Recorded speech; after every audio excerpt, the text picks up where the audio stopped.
I'm gonna go ahead and be honest. The entirety of the Venom franchise so far has kind of disappointed me. I kind of expected more from the franchise personally, but I want to go ahead and talk about what Venom Let There Be Carnage did. I want to talk about what it did well, and I also want to talk about what it didn't do well. So I'm going to try to remain as unbiased as possible, but also give my thoughts on kind of the direction that they're taking this franchise and to see where it's going to go. So I'm going to go ahead and say spoiler warning. If you have not seen Venom Let There Be Carnage, again, spoiler warning if you're watching this and you did not see the movie yet, because I will be talking about most of the things that happened in the movie as well as the post-credit scene. So start off, if you liked the first Venom movie, then you're most likely going to have liked the second one. I think that's the theme that I'm seeing from people who watched both, is a lot of the people who didn't like the first one also didn't like the second one, and a lot of people who did like the first one enjoy the second one. So pick your poison. It is what it is. If you enjoyed the first one, go for it. But here, I'll talk about some goods first, because I do want to kind of remain as positive as possible and unbiased. So some goods, I thought the action sequences were very good, right? I thought they did a perfect amount of like realistic when it comes to their comic abilities, but also kind of over the top. The Carnage scene when he was breaking out of the jail and he created like a tornado when he was about to bust out, like stuff like that, that's very cool. They did the CGI on the symbiotes were very great. I honestly don't have too many things bad to say about the action. The action is one of the better things that helps the movie for me. Carnage itself. So Carnage, the way the symbiote looked, Carnage looked absolutely fantastic. On top of that, Woody Harrelson as Cletus Cassidy, I think he did a perfect job acting in the role of Cletus Cassidy. Like I feel like a lot of the dialogue, like a lot of the writing sometimes was kind of corny, sometimes kind of forced, but for the most part, I think the serial killer vibe, the way he pulled it off, I thought he was really good. So I thought Woody Harrelson is actually a fantastic choice for Cletus Cassidy, so absolute props to that.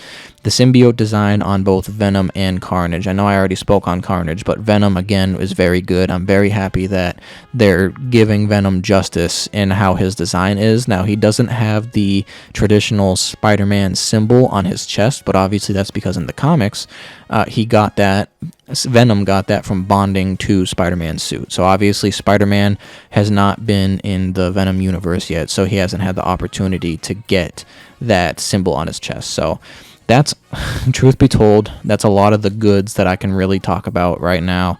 I have a lot of the bads. I tried to walk into this movie 100% unbiased, and I tried to give it a chance, but for some reason there was just something that's not clicking for me in this movie. So I'm going to go ahead and talk about the bads. So I feel like they made the persona of Venom a little too funny. Like, not that I don't have a problem with comedic characters, like characters who are serious but also being comedic. I think a good example of that is Thor in Thor Ragnarok and onward. Compared to his previous roles, they made Thor more of a funny character, but at the same time, a lot of the comedy that they used didn't feel forced. Whereas with Venom, I feel like a lot of the comedy, like they might have been trying too hard with the comedy. That's how I feel with Venom. This kind of goes into another point that I think is a bad choice, is they almost made Venom like Eddie's dumb sidekick. Like, that's kind of how it was, like Eddie's dumb sidekick, like his son, like something like that.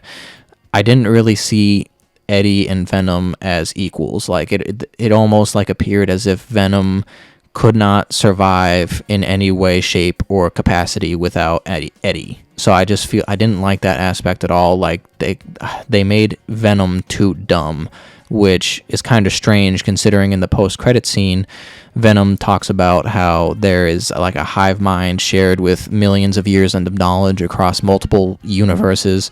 So it's like, I don't understand why they're making Venom such like a dumb funny character. Like, it's dumb comedy almost was the way they made Venom. So I wasn't a huge fan of that. This is kind of like, I might be nitpicking here, but as far as I've seen, they've established that high, loud noises are the weakness to symbiotes, but then Venom walks into a nightclub unscathed. Now, I could really be nitpicking here, but that just really didn't make sense to me. It could be the case that it's only really high-pitched sounds, but I feel like they should have done a better job kind of denoting that, because Venom walking into a nightclub and having like no problem whatsoever. Now I'm not saying like Venom should have like died or anything for that scene, because that would be dumb, but they showed that like it wasn't effective on him whatsoever. So he just walks into a nightclub with the bass and music just loud as hell with just no effect. So it's like, I feel like that was just kind of lazy. Could be me nitpicking, I'm not too sure, but well, so the beginning and the end of the movie also felt kind of rushed to me in some points. I mean, the movie without the credits, I believe, was only 90 minutes, so it was only an hour and a half. As far as movies go nowadays, that is not very long, right? An hour and a half movie is pretty short for today's standards, so I feel like they rushed certain parts of the beginning and then certain parts of the end, but that kind of goes to the point that I also felt like there wasn't a well-constructed story. I feel like the main purpose of this story was to see Venom and Carnage on screen slapbox each other, but at the same time, I feel like they didn't put enough action between Venom and Carnage for them to justify the lack of story. I feel like there was too big of a lack of story.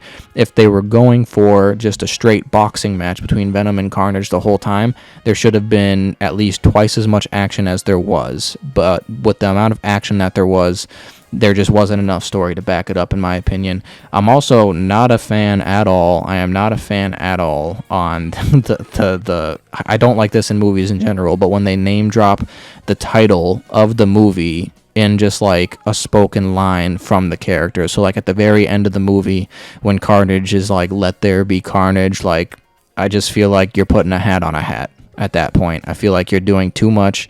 And then I also didn't really like the Lethal Protector drop, which is obviously, for those who are familiar with the comics, the first two Venom movies take a lot from the Lethal Protector storyline, but I feel like Venom calling himself the Lethal Protector in this, I feel like is also putting a hat on a hat. I feel like it's almost akin to saying the title of a movie in the movie. I just feel like it's a silly trope.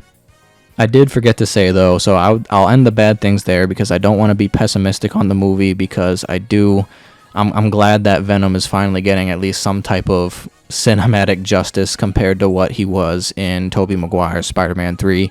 So, but I will say the final good thing that I forgot to mention is the post-credit scene. Obviously, spoiler warning, if you really didn't want to know about the post-credit scene, you've made it this far past the first spoiler warning. But of course, Venom is now in the MCU to some extent, so he transports kind of to the MCU, and then he sees on the TV Peter Parker as Spider-Man, which was the end of Far From Home, obviously. So I thought this is a great post-credit scene. My only thing is that I don't think the movie was worth the post-credit scene. I feel like a lot of people, based on the reactions of the post-credit scene beforehand, might have seen this movie specifically for the post-credit scene, and I just don't know if the post-credit scene delivered as much, especially with the whole "we share a hive mind over millions of years, over multiple universes" type thing. They didn't even expand on that. Like, I feel like that was just kind of a comedic throwaway line. They should have expanded. Obviously, it's a post-credit scene. There's only so much they can do.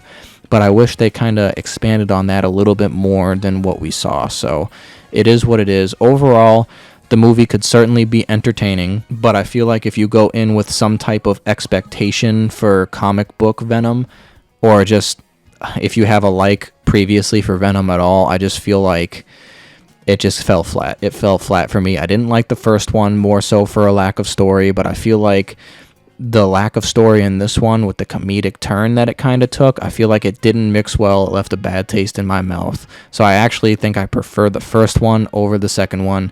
Either way, it could be seen as an entertaining movie if you don't go in with that type of expectation. I've known people who say they enjoy the movie, so it is what it is. If you liked the first one, you're going to like this one. If you didn't like the first one, then you're most likely not going to like this one. It is what it is. But if you enjoyed this video, feel free to like and subscribe for future Marvel content, and I appreciate you for watching this video. Go ahead and leave a comment with what you think or thought of Venom Let There Be Carnage.